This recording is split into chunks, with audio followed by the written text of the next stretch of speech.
This hole started off small, but now it's deep enough for me to climb all the way inside. Moosey has been so kind to take us on a boat with her family to show us just how bad it is out here. She's been in this area for 38 years. We are in the 1500 block of Natalie Street. That's near Linwood Avenue. You can see it is a very, very active scene out here. Lots of police units. I'm going to bring in right now Corporal Marcus Hines from the Shreveport Police Department. Marcus, what can you tell us about what happened? Well, right now, Chenelle, we have some sad news to pass along. One victim has died as a result of being shot here. Chenelle, how are things looking out there right now?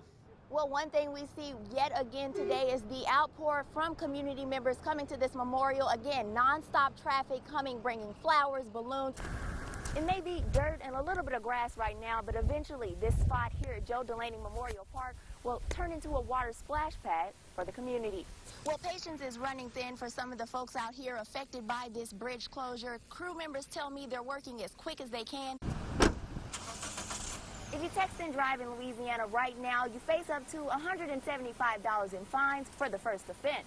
You can see the broken windows here. This house is on the city of Shreveport's list to tear down.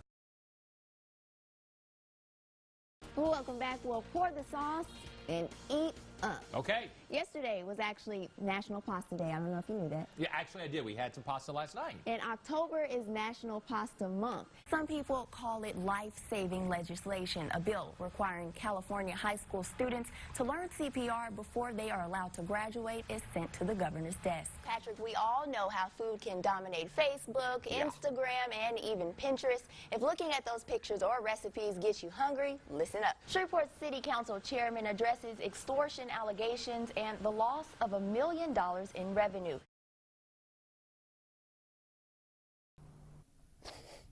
Jade Boudreaux is supposed to be enjoying her high school senior year. Instead, she and her family have been dealing with floodwaters in their Midland, Louisiana neighborhood. I feel bad for my grandma. I mean, she's been here for a long time and it's never got this bad. It's devastating. For 38 years, Jade's grandmother, Moosey Benoit, has called Midland home. Backwater flooding from the Mermentau River made it inside this house for the first time. It's at least 6 feet off the ground. It's very upsetting. It really is. We worked so hard for that. The flooding also affected Moosey's daughter, who lives in a home around the corner. We just finally started remodeling it and moving into it, so we just finally got it decent looking, and then now we're gonna have to start all over again with 3 kids. It's a tough time for the Midland community.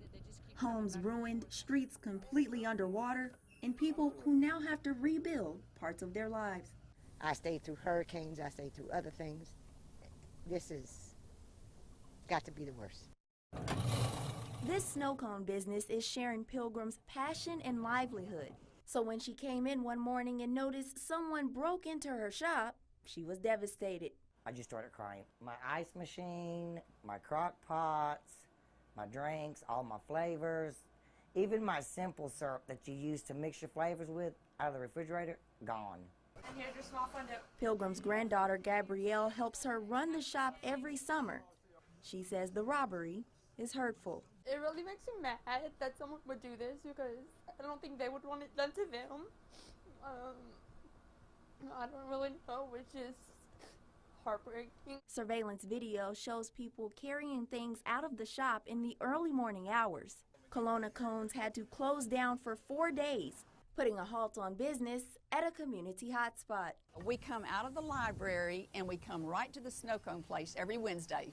It was awful that something like that happened here. I'm here every day. I'm open 7 days a week. This is what I do for the community and the kids. And then they come and rob the kids of this. It's sad.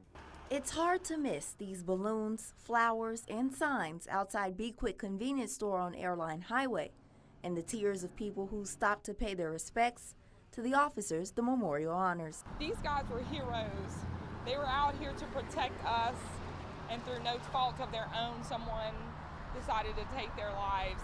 Baton Rouge police officers Montrell Jackson and Matthew Gerald and Sheriff's Deputy Brad Garafola were killed near the store during an attack on law enforcement. It's just disheartening to lose your life that way, to be ambushed for anybody.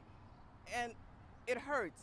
3 other law enforcement officers were injured, including Deputy Nick Touye, who is still in the hospital fighting for his life.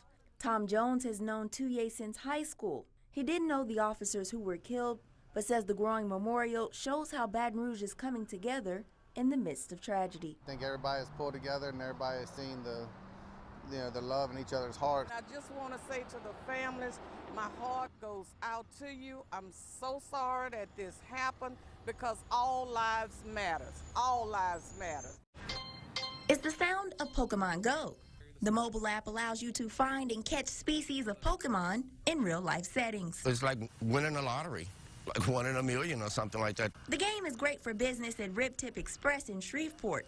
Robert Hudson found out his restaurant is a gym on the app, where players meet to battle other Pokemon trainers. They come to play, but at the same time, they'll buy a plate and sit and play and eat. This is a jackal right over here from Africa. Laura Touchstone owns Touchstone Wildlife and Art Museum in Houghton. Her business is a hot spot to collect items in the game. We just wondered, well, why are so many people pulling in and stopping?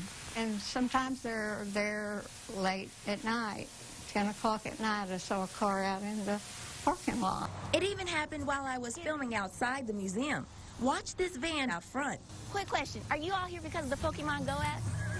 Yeah, okay, so I'm doing a story today. A Bossier Parish Sheriff's deputy quickly pulls up behind and tells the people inside the van they have to leave. I would like for it not to be a Pokemon stop. When it's coming on people's property, they need to get permission. Free advertisement that, that's something that I don't have to pay for. That's actually, that's helping me out.